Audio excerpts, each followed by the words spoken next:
민수기 6장 1절부터 12절 말씀 마음을 집중하시고 함께 읽어보십니다. 여호와께서 모세에게 말씀하여 이르시되 이스라엘 자손에게 전하여 그들에게 이르라. 남자나 여자가 특별한 서원 곧 나실인의 서원을 하고 자기 몸을 구별하여 여호와께 드리려고 하면 포도주와 독주를 멀리하며 포도주로 된 초나 독주로 된 초를 마시지 말며 포도즙도 마시지 말며 생포도나 건포도도 먹지 말지니 자기 몸을 구별하는 모든 날 동안에는 포도나무 수사는 씨나 껍질이라도 먹지 말지며 그 서원을 하고 구별하는 모든 날 동안은 삭도를 절대로 그의 머리에 대지 말 것이라. 자기 몸을 구별하여 여호와께 드리는 날이 차기까지 그는 거룩한즉 그의 머리털을 길게 자라게 할 것이며 자기의 몸을 구별하여 여호와께 드리는 모든 날 동안은 시체를 가까이 하지 말 것이요 그의 부모 형제 자매가 죽은 때라도 그로 말미암아 몸을 더럽히지 말 것이니 이는 자기의 몸을 구별하여 하나님께 드리는 표가 그의 머리에 있음이라. 자기의 몸을 구별하는 모든 날 동안 그는 여호와께 거룩한 자니라.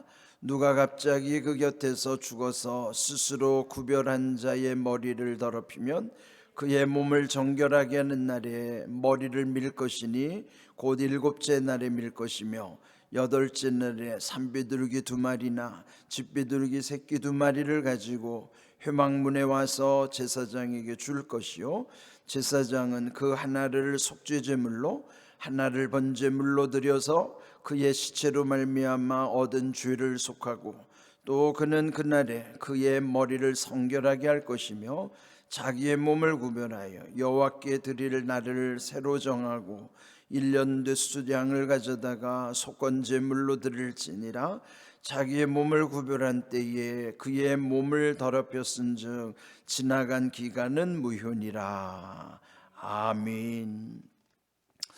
자, 오늘 제목을 보시면은 특별한 서원, 서원에 관한 말씀입니다.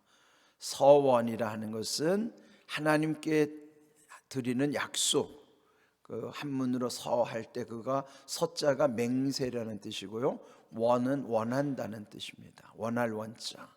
그래서 하나님께 맹세함으로써 약속하고 그가 원하는 바를 구하는 것을 일컬어서 서원 또는 서원기도라고 하죠. 네, 보통 이 서원, 특별한 서원, 오늘 본문에서는 곧 나실인의 서원이라고 그랬습니다. 여기 나실인 하면은 나시르라고 하는 히브리 말로 나지르라고 하는 것은 구별된 사람, 나자르 하면은 구별하다, 이런 의미인데요. 이 나실인은 특별히 하나님께 구별된 사람을 일컬을 때를 나실인이라 하는 거예요. 근데 나실인이 되는 경우는 크게 3가지 경우예요. 하나님이 명령하실 때, 그렇게 나실인 된 사람이 여러분이 잘 아는 삼손과 같은 사람, 또 세례 요한도 하나님께서 태어날 때부터 이미 그렇게 정해 주셔서 하나님의 명령 가운데 나실인으로 세워진 사람. 또 2번째 경우는 부모가 서원을 하여 나실인이 되는 경우, 그 대표적인 사람이 사무엘 선지자입니다. 어머니 한나가 아들을 주시면 이렇게 나실인으로 세우겠습니다, 그렇게 해서 사무엘은 평생을 나실인으로 살았던 거예요. 그 다음에 3번째로는 자발적으로 서원하여 나실인이 되는 경우예요. 그때는 일정 기간을 정해놓고 자기가 자발적으로 나실인이 되는 거예요.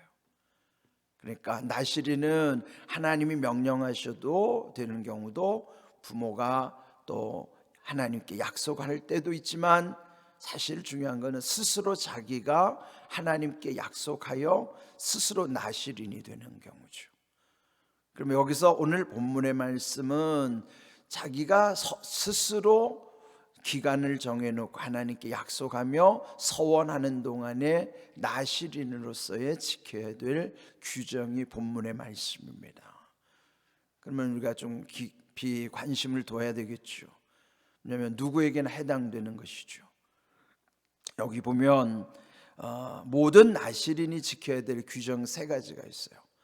하나님이 명령하셨든지 부모가 서원했든지 본인이 서원했든지 모든 나실인이 지켜야 될 규정 3가지는 여기 3절을 보시면, 첫째, 포도주나 독주를 멀리하는 것, 금하는 것이죠.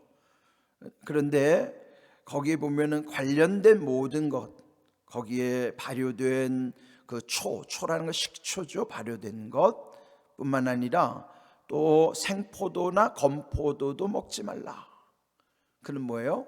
그런 형상을 지닌 것, 그러니까 그걸 보면 자극을 받기 때문에 아예 그 형상마저도 멀리하도록 그는 특별히 나실인이 지켜야 되는 규정이에요. 왜 이렇게 포도주나 독주를 멀리하게 하셨는가? 성경의 근원을 보시면 술 때문에 무너지는 인생들이 있었죠.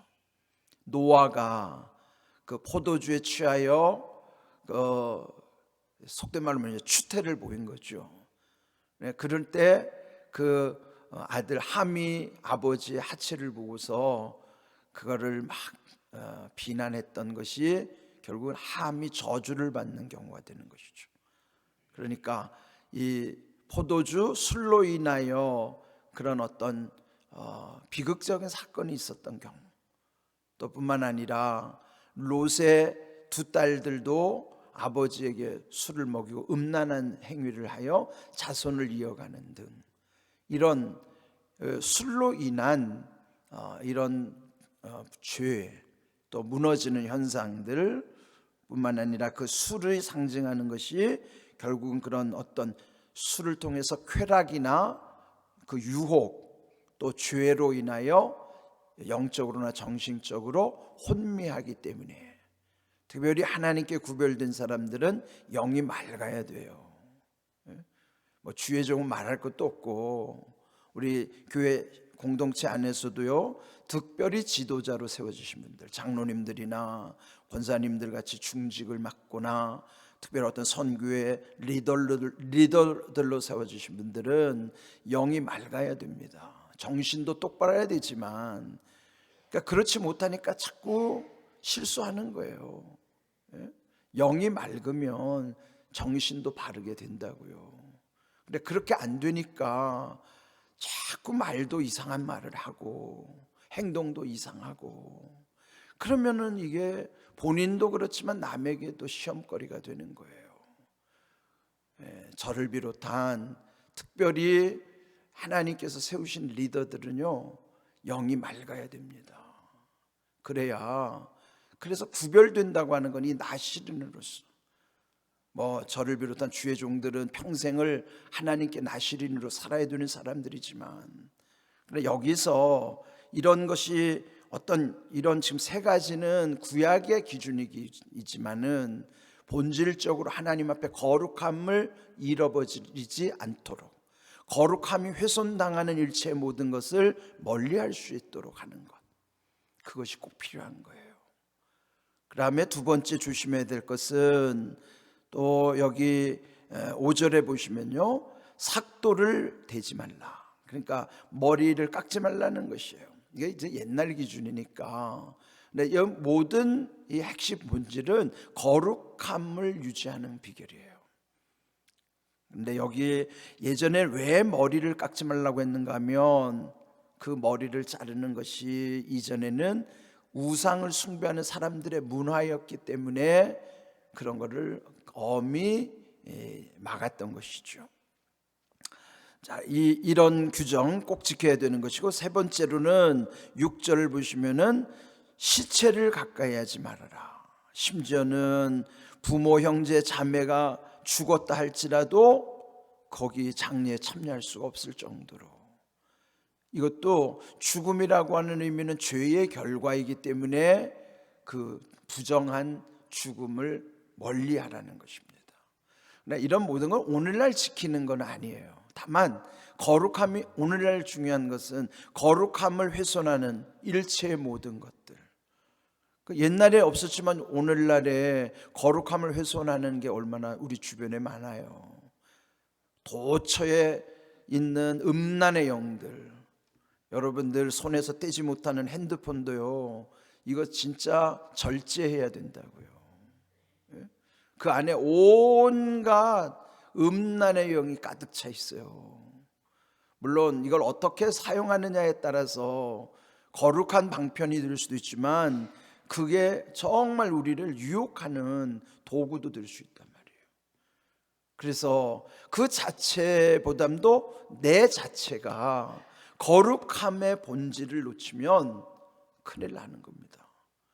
나시린에게 있어서 중요한 것은 거룩함을 유지해 가도록 일체의 모든 자극받는 형상이라든지 그런 것들을 다 끊어내도록 하는 거예요.